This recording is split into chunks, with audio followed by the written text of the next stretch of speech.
بریم واسه قابلمه پارتی امشب. قابلمه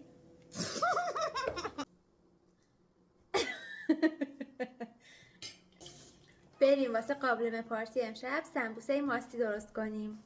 پیاز سرخ شده، مرغ پخته ریش ریش شده، فلفل، نمک، ماست چکیده، خمیر سمبوسه یا نون لواش.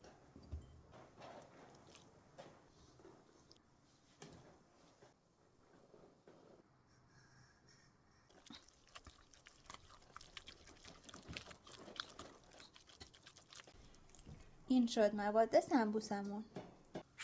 کباب لاری رو حتما خوردین یا اگه نخوردین حتما اسمش رو شنیدین. کباب لاری تشکیل شده از گوشت مرغ یا گوشت گوسفند به علاوه ماست چکیده و پیاز. اون ماست و پیازی که ته ظرف میمونه معمولا لاریا میارن پای سفره و میخورن خام خام یا باهاش سمبوسه ماستی درست میکنن. ولی من اومدم یه روش خودم درست کردم که همه پسند باشه و همه بتونن بخورن. پیازش رو جدا تفت میدم که اون مزه خامی و تلخی نداشته باشه و اینکه مرغش هم حتما میپزم. اون سمبوسه اصلی که مرغ نداره چون مرغش جداگونه کباب شده. من میام مرغ رو جداگونه آب میکنم با فلفل و پیاز و نمک. بعد ریش ریش میکنم به سمبوسه اضافه میکنم که دیگه نه خام باشه و نه میکروبی داشته باشه. سمبوسه آمادن تا ببریم سرخ کنیم.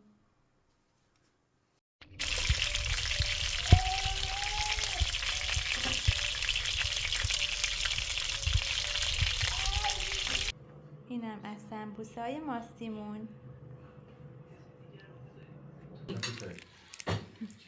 فعلا